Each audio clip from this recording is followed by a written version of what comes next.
Let the people listen and let them make up their minds where truth lies. So it's the time factor. So I'm asking, when was he crucified? Good Friday. Good Friday. I said Friday. What makes Good Friday good? He said because Christ died for our sins. When? Friday. Right? Yes, Friday. That's what made Good Friday good. I said, when was it? In the morning or the afternoon? So the clever man tells me it was in the afternoon. It was about 3 o'clock that he was put on the cross. And no man is expected to die within 3 hours on the cross. It was supposed to be a slow, excruciating death. That was the purpose. Not for killing a man. The Phoenicians had tried, spearing the man, he died too soon. Drowning the man, he died too soon. Boiling water, boiling oil, died too soon. They wanted somebody to die slowly. The guy is lingering on and on. 3 days, 4 days, 5 days. Times history records, up to 6 days the guy would be alive on the cross. It was to be a slow, lingering death. That was the purpose of crucifixion. But they say he died. Okay. So before evening they brought it down. And the Bible tells us the Jews gave him a Jewish burial bath. The ghusl we give to the dead. Then they put 100-pound weight of medicines around him, like we put camphor to the deceased. 100 pounds weight to put that plastering, 100 pounds. That's what the Bible says. 100 pounds weight. That's what the Bible says. 100 pounds weight was plastered around him, and they put a shroud around him, and they put him into a sepulchre. Sepulchre is not a grave. It's not a grave. It is a big roomy chamber, according to Jim Bishop, a Christian author. In his The Day Christ Died, the name of his book, he said that this tomb was 5 foot wide by 7 foot high and by 15 feet deep. It was like a big roomy chamber with a ledge or ledges inside. So they put him into that sepulchre, and they put a stone in the opening, and they went away. And there was a storm, thunderstorm, lightning, earthquake. Shh. Everybody would enjoy their home on holiday. Everybody runs away home. You don't get wet. An earthquake. Sure. All these things to chase people away. Giving helping hands if they were there to help him, to secure him, to save him. All right. Let's not go into details. So by the time they brought the body down, hurry. They were in a hurry to put him up. Now in the Bible, and they were in a hurry to bring him down because of the Sabbath. Because on Friday at sunset, it is the Sabbath. Yom Sabt.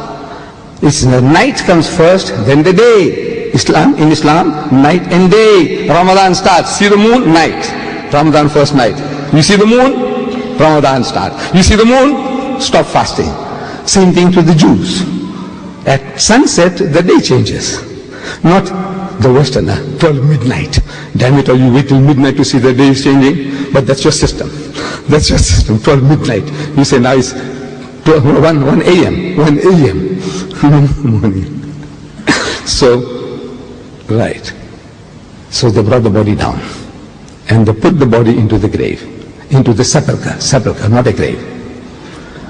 So, Friday night, he's supposed to be in the grave. Saturday morning, the Bible doesn't say when he came out, Saturday morning he's still supposed to be in the grave. Watch my fingers. No tricks of the hand, the sleight of the hand. The guy in the circus, is clowning and he's doing this and that and he's deceiving you with his movements of his fingers. No, watch here, watch mine. Friday night, he's supposed to be in the grave. Saturday day, he's still supposed to be in the grave. Saturday night, he's still supposed to be in the grave. Sunday morning, the first day of the week, when Mary Magdalene goes to the tomb is empty. This is exactly, I'm reading your Bible word for word, verse for verse. Friday night, he's supposed to be in the grave. Saturday day, he's supposed to be in the grave. Saturday night, he's still supposed to be in the grave. Sunday morning, the first day of the week, Sunday morning, not Monday. Sunday morning, the first day of the week, when Mary Magdalene goes to the tomb is empty. So I'm asking, how many days and how many nights? Come, look. It's very simple. Well, by God, no, if your eyes are not, you're not short-sighted. You can see how many nights and how many days. Huh? 2 nights and a day. Look, Friday night, Saturday day, Saturday night, Sunday morning, he's not there. 2 nights and a day. What did he say?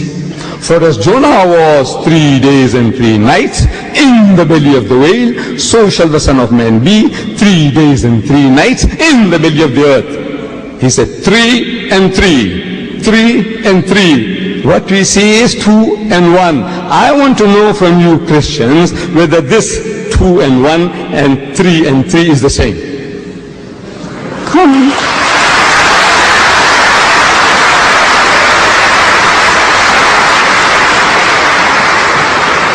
Do you know even an Einstein can't help you? No Einstein can help you in this. Look at this man's simple exercise. 2 nights and a day. He said 3 and 3. 3 and 3. He repeats it 4 times. And he's only giving you 2 and 1. Again he let you down. Look, there's something wrong. That's what the Muslims trying to tell you. There's something wrong with your reading of this. I'm not saying that your Bible is false. This is wrong. No. I don't say that. I said, you English people, man, you English speaking people, you gave me your Bible in the King James Version, and I like that English. I liked it. I like it. And now I read that Bible you gave me, and I see that is exactly opposite of what you're telling me.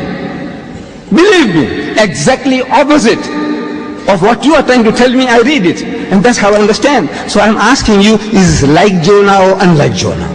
Is this 3 and 3? Is this the same as this? I'm asking you. I'm trying to be clever, funny. No, that's what I said. Look, this is what you are telling me. I read this. This is what I find here. You explain that to me now. You explain that to me. As a Sunday morning, first day of the week, Mary Magdalene goes to the tomb. So I'm asking, why did she go there? The Bible says to anoint him. The Hebrew word anoint is masaha. We do also masah. You know, every Muslim, we make wudu, ablution. And in the ablution, what we do? We wet our hands. And what do you call that? Masah. Masah means to rub. In Hebrew, masah means to rub, to anoint. So I said, why did this woman go there? It says to anoint him, to rub him. I'm asking, do Jews massage dead bodies after 3 days? Do they? You Christians, do you massage your dead bodies after 3 days? No. We are the closest to the Jew, the Muslims, in our ceremonial law. Do we Muslims massage dead bodies after 3 days? Do we? No. Then why would a woman go along to find a dead, rotting body after 3 days? You know, within 3 hours, this rigor mortis sets in. The hardening of the cells. The decomposition starts taking place. In 3 days' time, the thing is rotting inside, fermenting inside. Such a rotting body, you go and massage it, falls to pieces. It will fall to pieces. So what does she want to do? Unless she's looking for a live person. She must be looking for a live person, because she was about the only woman besides Joseph of Arimathea and Nicodemus who had seen the final rites given to Jesus. She was about the only woman. So she knew that she had seen signs of life. If at all, if the crucifixion took place, as they say, that she had seen signs of life. That after 3 days she is returning to give him treatment. She's worried about the stone. That now what am I going to do with the stone? And when she reaches the tomb, pleasantly surprised, she finds the stone was removed. It was already removed. So she looks inside the cave, in the cave, and she finds empty. So she starts to cry. It's an anti-climax to what she had expected. Jesus was watching her from wherever he was. Not from heaven, from this earth. You see, this tomb was a privately owned property belonging to Joseph of Arimathea, a very rich, influential Jewish disciple of Jesus, who could afford to carve out this big roomy chamber, a sepulchre for himself. Around this sepulchre he had his vegetable garden and his country home, where he went for his holidays, for the weekends with his family. It's not out in the bundu that he was planting wheat and corn for other people's sheep and goats to graze upon. He must have his gardeners, quarters, people to look after his garden. This is all the scene. And Jesus is there. He sees this woman. He knows who she is. So he comes up to her from behind. And he finds her weeping. So he said, woman, woman, why weepest thou? Whom seekest thou? Doesn't he know? Doesn't he know? Of course he knows. Then why does he ask such a silly question? No, it's not a silly question. Actually, he's pulling her leg, metaphorically. Not physically, metaphorically. He's pulling her leg. Says, woman, why weepest thou? Whom seekest thou? She, I'm reading your Bible. She, supposing him to be the gardener. I'm asking, what does she suppose is the gardener? Do resurrected bodies look like gardeners? That we all, when we are resurrected at the end of time, everybody wakes up as a gardener. So the wife doesn't know that whether it is a husband or father or grandfather, everybody is a gardener. Her son, she doesn't know who's who. Is that how it is? No, the resurrected bodies will be yourself. Everybody will be able to recognize you. It will be the real you. So why does she suppose he's a gardener? I said, because he's disguised as a gardener. Why is he disguised as a gardener? What for? I say, because he's afraid of the Jews. Why is he afraid of the Jews? I say, because he didn't die and he didn't conquer death. Had he died, and if he had conquered death, there's no need to be afraid anymore. Because the resurrected bodies can't die twice. You ask me, who says that? I said, your Bible. Paul says, it is ordained unto all men once to die, and after that the judgment. You can't die twice. So if he had conquered death, no need to be afraid, because nobody can kill him anymore. But he had escaped death by the skin of his teeth. If he gets caught, they'll make doubly sure, the Jews make doubly sure that they kill him. So he's disguised as a gardener. She's supposing him to be the gardener. Says, sir, if you have taken him hence, tell me, where have you laid him? To rest, to relax, to recuperate, not where have you buried him? So that I might take him away. I alone, one frail Jewess, carrying away a dead rotten corpse of at least 160 pounds, not like me, I'm 200. Not like me. Jesus, sturdy, muscular young man, 160 at least, with 100 pounds weight of medical make him 260. Can you imagine this Jewess carrying this rotting corpse like an American superwoman? She could do. I said, take him and carry him and take him where? Bury him as a hood at the grave. To bury, carrying is one thing, 260 pounds. Maybe this superwoman, she can do it.